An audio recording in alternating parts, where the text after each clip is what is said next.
Good morning, ladies, gentlemen, distinguished guests, captains of industry. Please join us, take your seats. Thank you for being on time. It is my great pleasure to be standing here today to welcome you to AviaDev Africa 2022. Not that I'm counting, but it's been exactly 1,160 days since we were last in this venue running an AviaDev Africa. And I think it's safe to say that plenty has happened between now and back then. But this week is a week of celebration. We come back together. We come back to experience the energy, the optimism that we saw last night at the welcome reception. And that's something that's only possible in the real world. So thank you from the bottom of my heart for making the effort to travel here with all those issues. And luckily, we don't have the COVID restrictions into South Africa now, and it's great to be able to network as we did in the old days. Sadly as well, since the last time we were here in that three and a half years or so, we have actually lost a large number of the AviaDev community and friends, colleagues, and even companies that were the foundation of African aviation.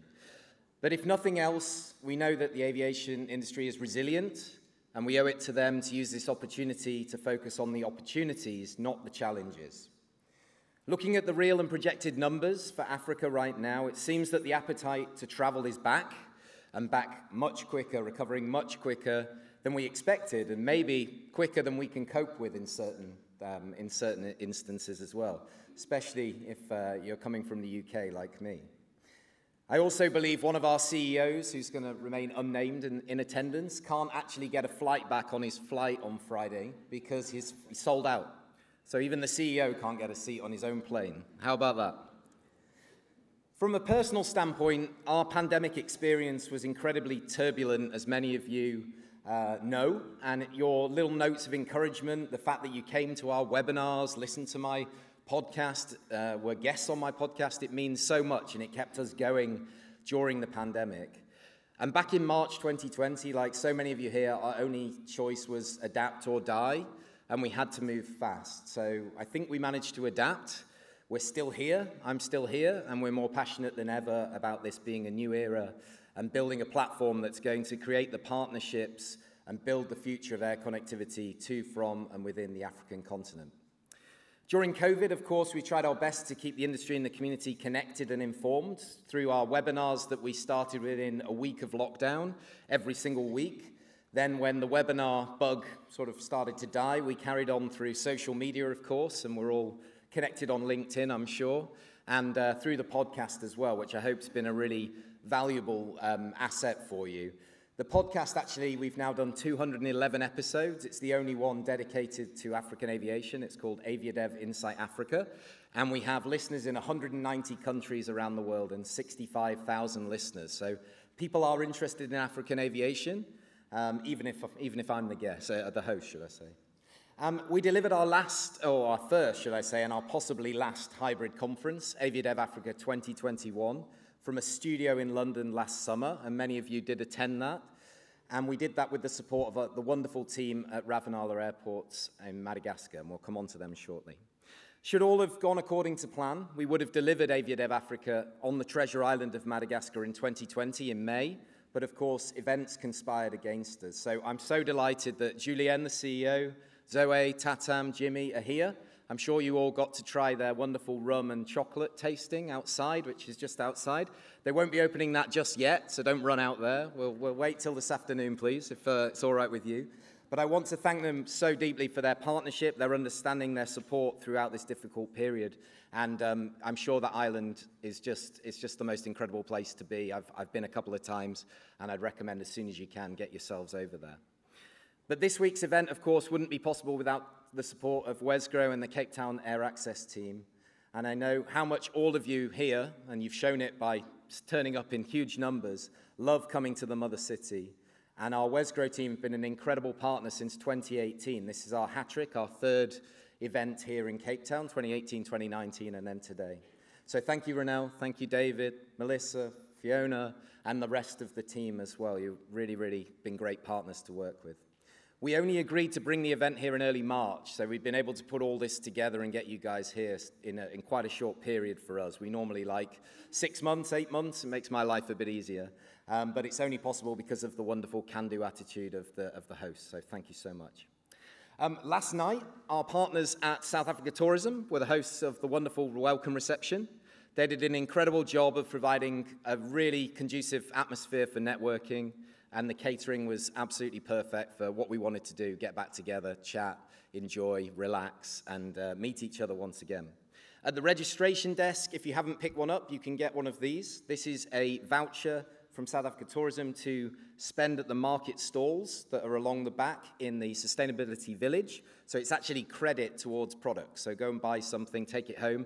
They're all artisan products made locally, so you can trust where they've come from. You should also have got an AviaDev pin, which would be lovely if you wear that from now until forever. You're officially part of the AviaDev family now, and that's recognition of membership of that.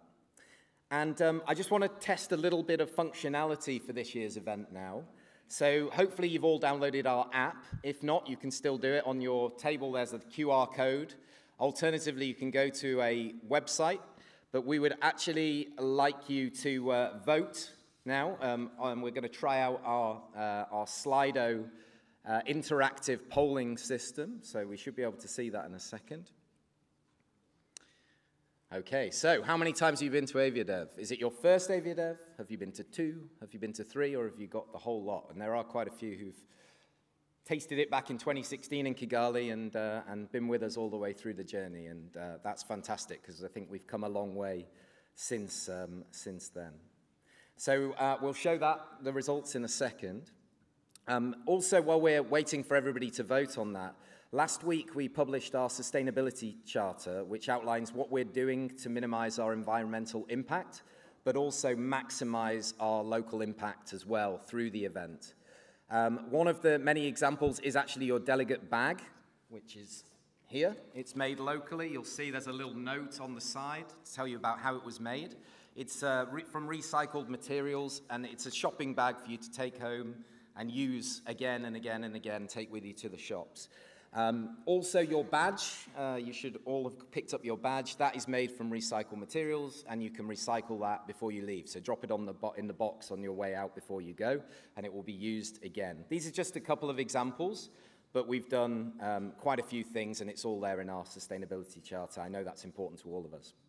I also want to take this opportunity to recognize our amazing sponsors, which I think we're going to put up on the screen. But have we got the results for the poll first?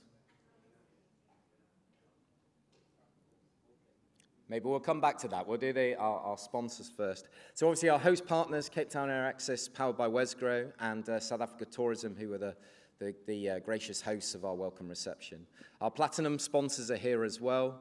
We have gold sponsors, silver sponsors, and also airports exhibiting too. So your support means so much. We know that you're choosing to be here. Nobody's coercing you to be here. So it's going to be a fantastic, fantastic opportunity next couple of days, and we couldn't do it without you. So thank you so much to all our sponsors. So here we go. Okay, first AviaDev 58%, 6% to all of the past AviaDevs, which is pretty cool. So next year, I'm hoping obviously that that number grows as it goes down the scale, that you like it so much you're going to keep coming back every year. And we're only going to do these once a year, but it's a great opportunity and the only opportunity to do the route development meeting. So thank you for showing that. Yesterday, we were out and about. We ran 3 programs running simultaneously. A massive thanks to my wonderful colleague Mireille, who, along with John, Sabine, and Laura, delivered the training session, which you can see on the screen right now, all about route development. This was aimed at airports and destinations and is completely free, included in any delegate pass. You're learning from some of the people who are the best in the business, who've been doing this for years and years. And Laura herself, Laura Jackson's come all the way from Denver to be here. So we have Denver International Airport here. She's got huge experience. Thank you, Laura, for being with us. And I look forward to seeing those skills put in action this afternoon in the meetings, because you've all got the skills now. I'm sure you weren't at the welcome reception. You were busy getting that data, preparing those presentations this morning. Also, as you can see on the screen now, around 25 of us were fortunate enough to visit the Girls Fly Program for Africa camp in Howell. We're supporting them with the delegate bags. They're selling their merchandise outside, and the team are all going to be here. There'll be about 7 or 8 of them, so please speak to them. That is done in conjunction with Rafilwe Ledwaba, who will be joining us later when she's bid farewell to all of the camp. But she just does incredible transformational work, and we're so proud to work with her, and you should see how you can support her as well. And then the third part of our program was our Airline VIP Day, where around 40 airline delegates were treated to a lovely day out in the sunshine with our host, Cape Town Air Access, and the feedback was lovely. I think everybody enjoyed the experience, and of course, we ordered the weather too. So, you know, it's obviously not true somebody from the UK brings the weather with them, because it was just absolutely incredible weather. But if you weren't fortunate enough to be on that, tonight we will be getting plenty of wine and plenty of wonderful food, and you'll have a great experience.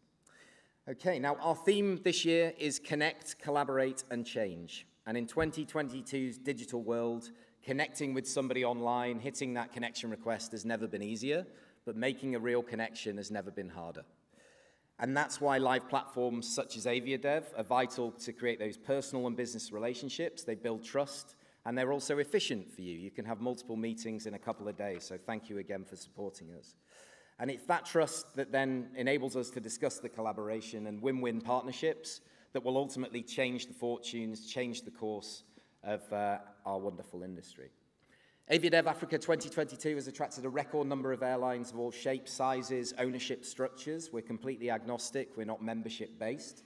And that's an indication that the industry is willing to come together. We're seeing more interline partnerships, code sharing than ever before, and we're going to be talking about that later. And the aim is to craft a more robust and more resilient future. So with that in mind, our agenda is actually not made up by me in a bedroom in the dark. We actually do it in consultation with the AviaDev Advisory Board, which you can see on the screen. We have an incredible collection of committed aviation professionals, including Wrenelle and David. Wrenelle was a member of the advisory board before she came CEO at Wesgro, and I'm sure she'll tell you all about that in a short while. But the topics we've put together for you are varied. We want them to be interactive. We've picked moderators that are going to ask the questions and give you that experience with what we're obviously trying to deliver here with the actual multimedia as well, to really get you involved in the conversations. We only deliver the conference sessions on the 2 mornings of the events. And so we'd appreciate your attention through the morning. We're not going to stop for a coffee break, but there is coffee served throughout. There's snacks outside. Bring them back in at your tables. But you have all afternoon, all evening to network, and obviously last night as well. So it'd be great to have you in here. We won't have the exhibition and meeting hall open this morning. That will only open this afternoon. So during the event as well, if you need any help at all, I have an amazing team of people. Yes, the team is small. It's myself, Marla, and Mireille. But we've been able to call on some incredible partners this year that have grown our team, and they'll make themselves known to you. But if you need any help with anything at all, find somebody with a staff badge. They'll be very willing to help you. Part of that is our ambassador program, which you'll find out some more about tomorrow when they'll actually present back to you.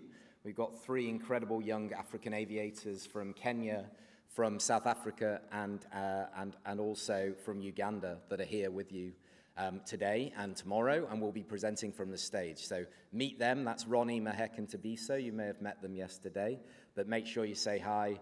Give them a, be friendly, and they're all part of the sessions and part of the event.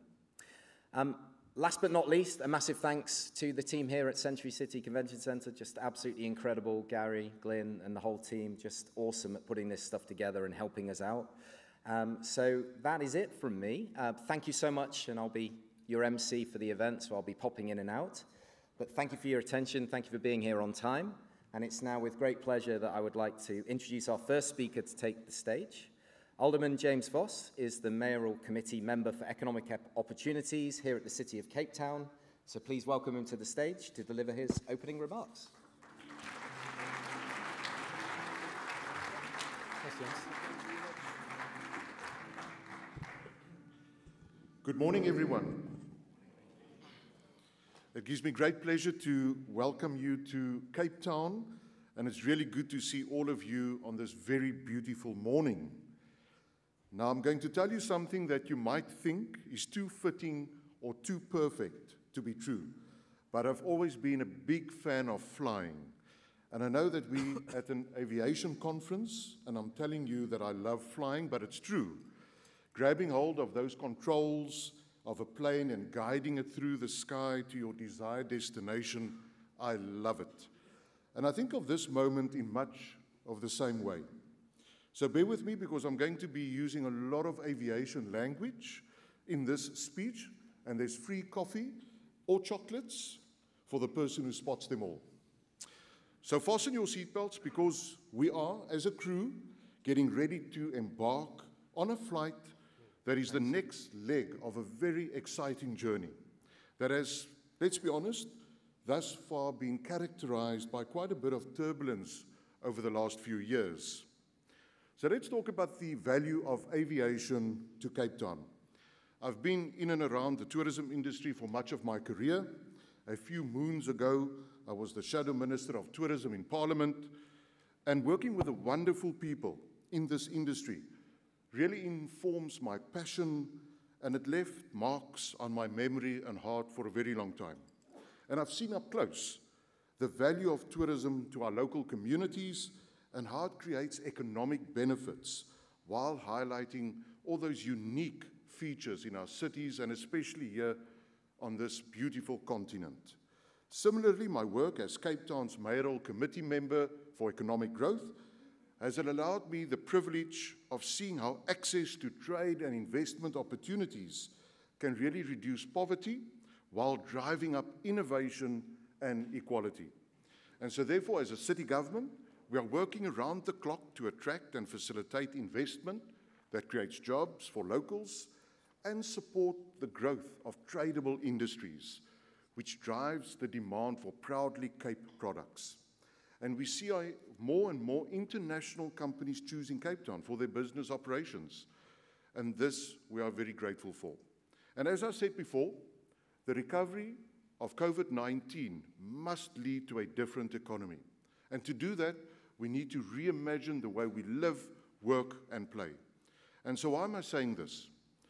From our city-to-city agreements, our business support programs, investment incentives, and of course our involvements in the green manufacturing and energy provisions, as well as technology advancements, we will continue to make Cape Town the easiest place to do business in Africa.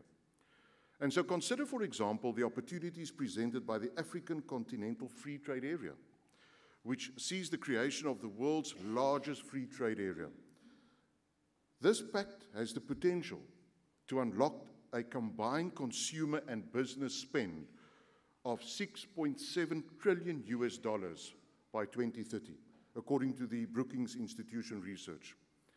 And it's through aviation that tourism and trade, literally and figuratively, takes flight. And so this is why the City of Cape Town government was one of the first to come to the table for the formation of an initiative which would connect Cape Town and the Western Cape with the world and help land more flights. And this initiative is named Air Access. Now, this unique project brings together the City of Cape Town, the Western Cape Government, the Airports Company of South Africa, Cape Town Tourism, Wesgro, and private partners for a partnership effort that takes this city and this province to the world, and specifically to Africa. And it's through innovative platforms such as the Air Access Initiative that travel to Cape Town and our province has taken off again. And I'm happy to share that in this past month, Cape Town International Airport processed up to 30,663 total passengers in a day. And in the previous month, domestic and international passenger numbers recovered to almost 80% of that of the same month in 2019. And the airport also processes about 6 million kilograms of cargo per month, and we've already recovered a staggering 130% of our 2019 volumes. Now, ladies and gentlemen, these remarkable figures are the results of targeted and effective campaigns and strategies implemented by the city and our partners that really captures and reveals the beauty and investment variety of this destination. And I can confidently say that we are climbing to higher altitudes.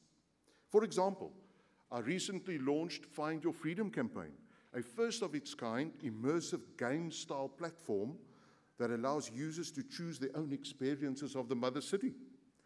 Now, our focus on tourism recovery means reconnecting our city to key source markets to showcase the amazing experiences that Cape Town has on offer. But everything we do is backed up with real measures to ensure bookings. Now, speaking about bookings, this is why it's so important to have connectivity. Therefore, we regard aviation as a cornerstone of our trade and travel value proposition. And I keep on saying this to audiences, that the visitor economy is everyone's business. And therefore, Cape Town, as a proudly African city, it's really our great honor to make these links with destinations across the continent. And so our mission is to reach travelers and investors in your countries and cities while exploring more partnerships and sister city agreements like the ones that we've signed recently with some African cities. Did you know that foreign Africans comprised 83.1% of international visitors to South Africa in 2021, while Cape-made exports into Africa generated just under 40 billion rand for our provincial economy? Now, in the slipstream of our successful air connectivity program with cities on this continent, it makes sense to build on this for the benefit of travel and trade and show that Cape Town is really a proudly African city. We're also working towards the development of the Cape Town International Airport into a full aerotropolis. This award-winning airport channeled just under 14 billion rand into our local economy in 2019, while supporting more than 28,000 jobs in our region. And I'm excited to dig into these discussions with AXA, our airports company, and share with them the insights I learned from my recent meeting with Amsterdam Schiphol Airport Development Company, a private-public partnership responsible for that city's formalized and pioneering development of their airport city. So before I conclude my speech, I want to talk to you about an important matter which I regard as a course changer in aviation, and that is the opening up of the air transport market. Now, where implemented, it has resulted in an increased utilization of airspace, more competitive fares, and more choices for the traveling public. It is so that improved connectivity in air cargo enhances the level of productivity, opens up new markets, and more importantly, boosting exports, and it increases competition. So in order to optimize connectivity, I believe that a strong supporting framework is needed that includes, amongst others, market access, which means liberalization. Now, the fact of the matter is that the overly complicated agreements add significantly to the cost of doing business. They have also limited the choice and competition and have created backwards or drawbacks to the continued growth of air traffic. Now, doing plenty of research on the subject, I'm of the view that open skies agreements certainly have benefits for pro-growth economic agendas of cities and countries, because it allows the industry to do business in more favorable operating environments, leading to the expansion in new markets. Liberalization measures and subsequently enhanced connectivity undoubtedly impacts positively on tourism, employment, and the economy at large.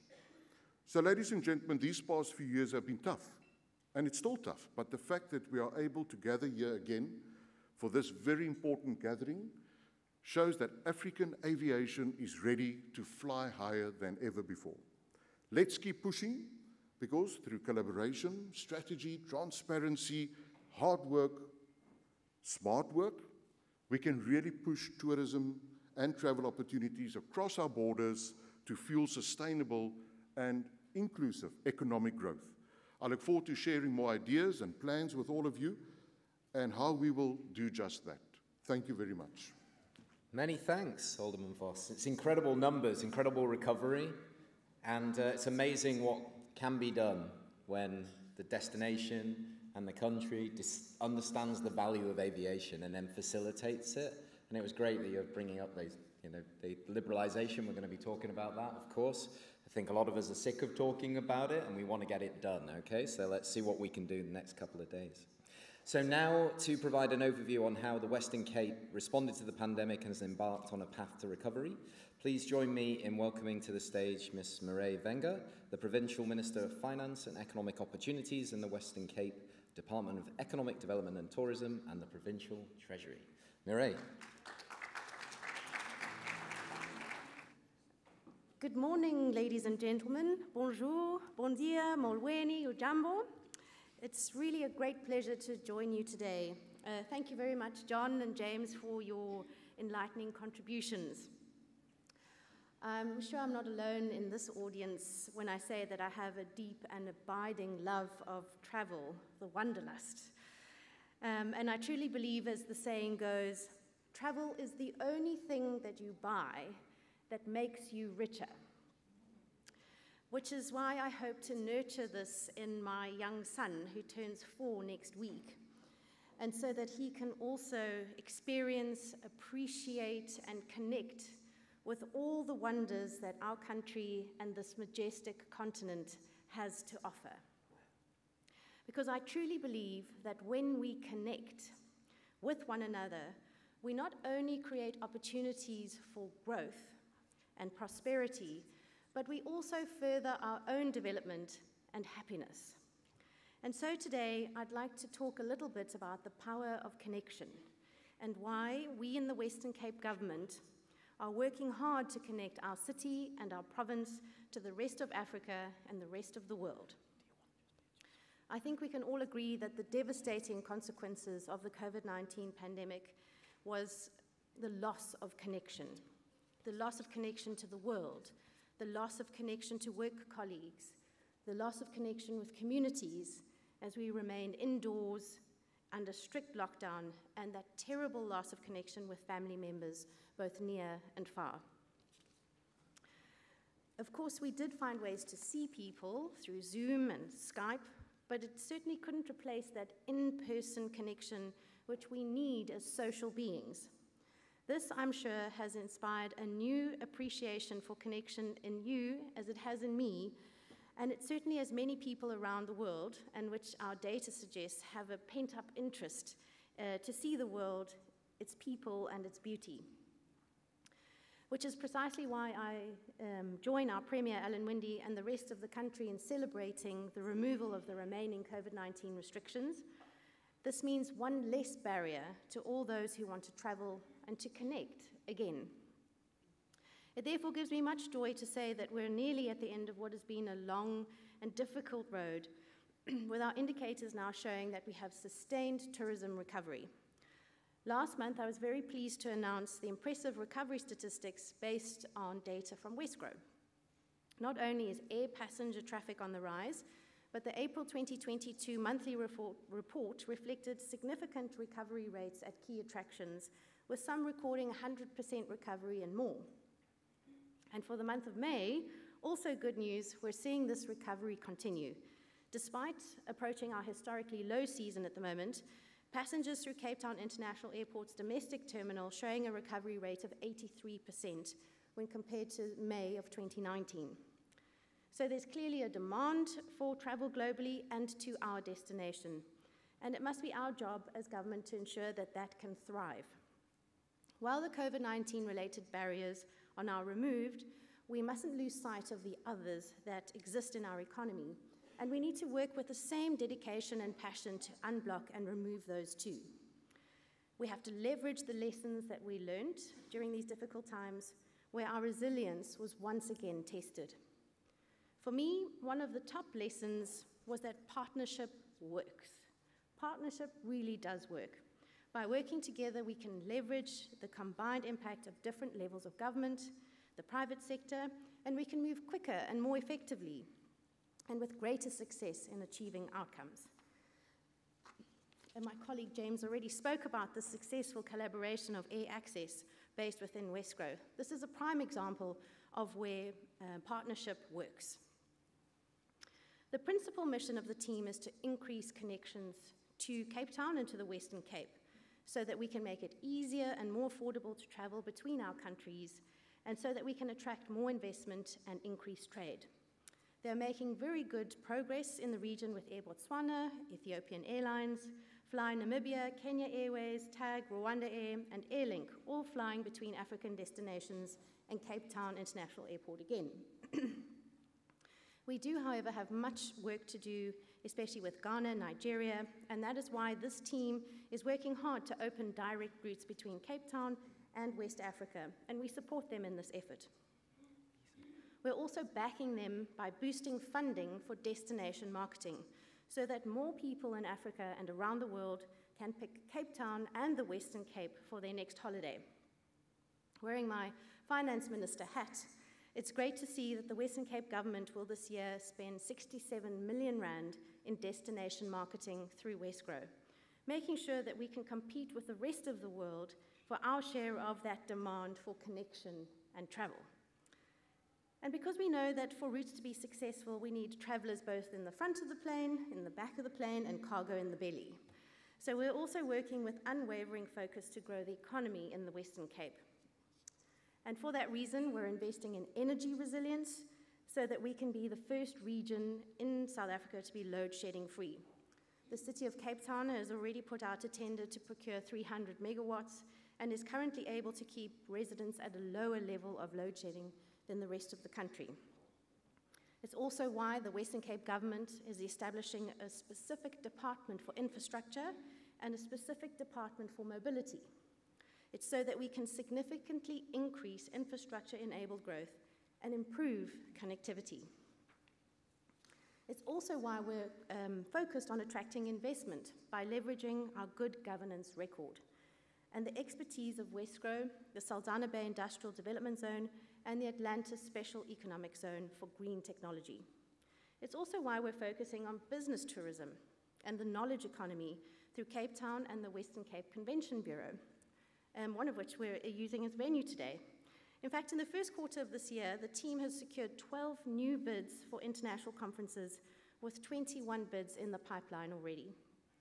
It's also why we will continue to be export-focused, leveraging our agricultural potential, our strength in services, and the African Continental Free Trade Agreement to drive trade between the Western Cape and Africa and the world. While there's so much that the Western Cape has to offer, there's also so much potential for growth and to create jobs and to give hope, especially for those without work. One of the biggest is one of our biggest barriers, unfortunately, is our visa regime.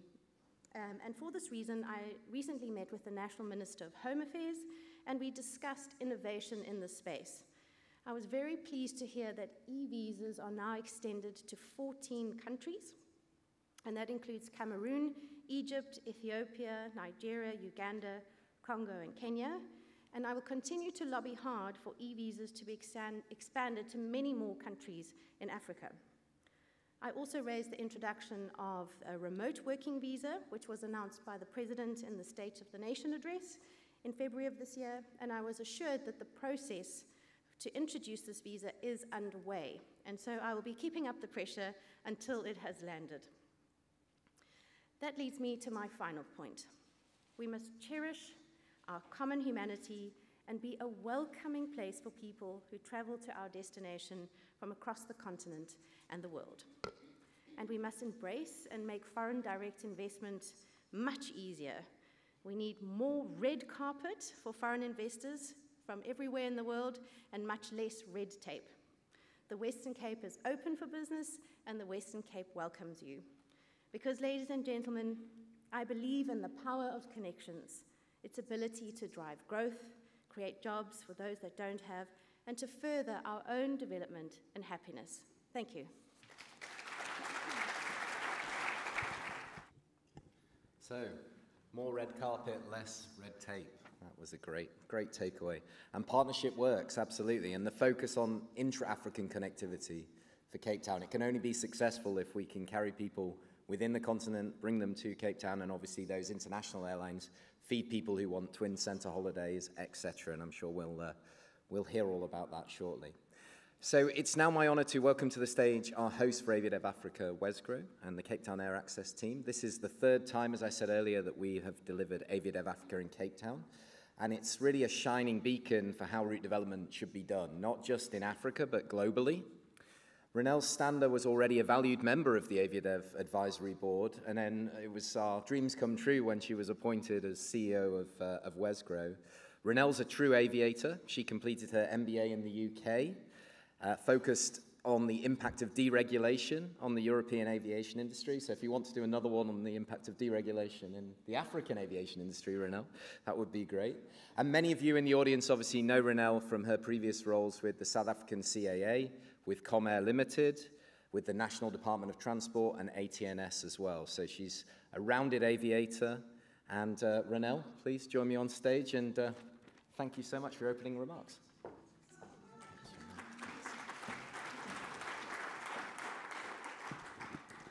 Good morning, everyone. I am home. What a pleasure it is to be here with you today and to witness the aviation industry connecting again. John, I love the Cape Town Air Access pink, and this is as close to pink as I could do today. So, John, your dedication to African aviation shines through. And thank you very much for the work that you did, certainly during the COVID pandemic. You kept aviation alive and going during that time. Thank you also for bringing AviaDev conference back to Cape Town. Minister Mireille, Wenger, and Alderman Foss, thank you very much for your very warm welcome to Cape Town and the Western Cape. And we're indeed happy to be in person at AviaDev 2022. As the old saying goes, the only time you should ever look back is to see how far you've come. We have come a very long way to be here together today. Everyone in this room is aware of the challenges that the aviation industry faced during the global pandemic. What did we as the Western Cape do when we were faced with challenging environments? Exogenous shocks, time and time again, have spotlighted one notable point. Crisis is the catalyst for innovation. I am an inherent optimist, and I've certainly been inspired by how the Western Cape has responded to both local and global challenges. As a destination, we have built capabilities across government and in collaboration with the private sector to mitigate for the certainty, not uncertainty, that a new crisis could be around the corner. The COVID-19 pandemic created a significant disruption to global supply chains. Clogged ports, expensive cargo capacity, and emergency shipments became prevalent during the COVID-19 pandemic. Very quickly, the world had to adapt. Globally, many airlines successfully turned passenger flights to cargo flights, and so we saw airlines pivoting to meet a changing world. But locally, it was more than that. The pandemic accelerated and validated the need for a comprehensive air cargo strategy, as well as the need for diversified access as a long-haul destination. When passengers stopped, the airlines stopped.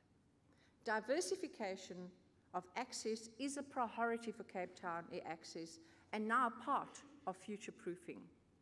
We were forced to refocus our attention.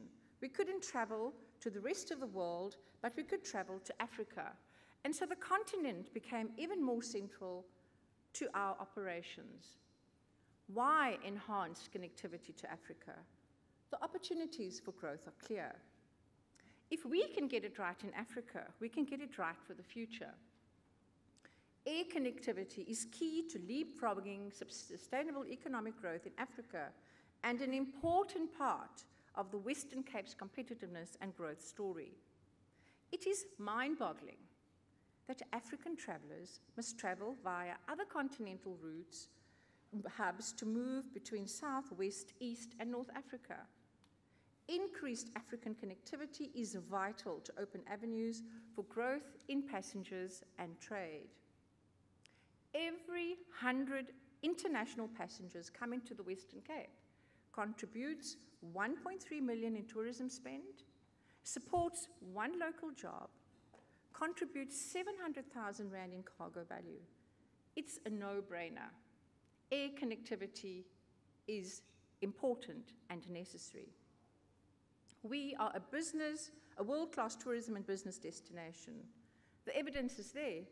It is heartening that Cape Town International Airport recently won the 2022 Skytrax World Airport Award for the best airport in Africa for the 7th consecutive year, plus best airport staff and cleanest airport in Africa. Our colleagues at Durban, King Shaka won best regional airport in Africa, which they have done almost every year since the award started. Accolades are important, but let's be honest for a moment. Recovery, to some extent, has caught us unaware. Global international passenger volumes are continuing on an upward level. As we have seen from the current northern summer season, people are eager to travel again and reconnect with the world as soon as restrictions are lifted. We've heard from the previous two speakers that recovery at Cape Town International Airport, both the passenger and air cargo, are on an upward trajectory. Our capacity modeling at Wesgro shows that we will reach 2019 levels by the end of the year, much sooner than expected. But are we really ready for the summer season? If my recent international travels have shown me anything, it's that we are struggling to keep up with the demand. We need to ensure that we can respond efficiently through the whole aviation value chain. Close collaboration and alignment with all aviation-related entities are necessary to provide the best customer experience and bring back passengers and cargo to our airports and destinations. And why is it relevant? Why now? Connection. And Minister, you spoke about that too. Connection now more than ever. People want to connect and be connected. We need to take the opportunity to connect every part of our aviation ecosystem, driving collaboration to move forward. This is an opportunity to see these challenges as a way of making positive changes so that we may build back better, more sustainably, and with the future in mind. Improving air access is vital for economic growth and job creation, but the challenge is to do this in a sustainable manner. As an industry, we need to continually innovate to ensure sustainability. In October 21, IATA approved a resolution for the aviation industry to achieve net zero carbon emissions by 2050. This resolution creates significant challenges for the global aviation industry, and even more so in Africa, as airlines will be pressured to transition to more sustainable new generation aircraft and alternative fuel sources. Although this will likely make air travel more costly for passengers and carriers in the short term, the result will be a more sustainable and resilient industry. In the global race for competitiveness, the African continent needs to embrace sustainability and innovation, which will ensure sustained economic growth in the long term. We as Wesgro are working towards this exciting future. Through our Cape Town Air Access project, the local point for proactive air route development, we have reconnected to all 13 our domestic destinations. We have reconnected to 11 out of 13 of our African destinations, and will welcome back the 12th one when Air Mauritius returns at the end of the year. We're so excited, we look forward to that. Our focus going forward for Africa will be to ensure that all the current routes remain successful and profitable for the carriers. Our new route objectives are to add direct connections to our top unserved markets, Lagos and Accra, and closer to home, Lusaka and Maputo. So please do come and talk to us. We have quite a few of the Cape Town Air Access team in the room. As we continue our collaborative efforts to have these critical discussions, connect the right people, and ensure sustainability within our industry, we hope to see a connected continent and an industry that has the power to create sustainable economic growth in Africa. I thank you.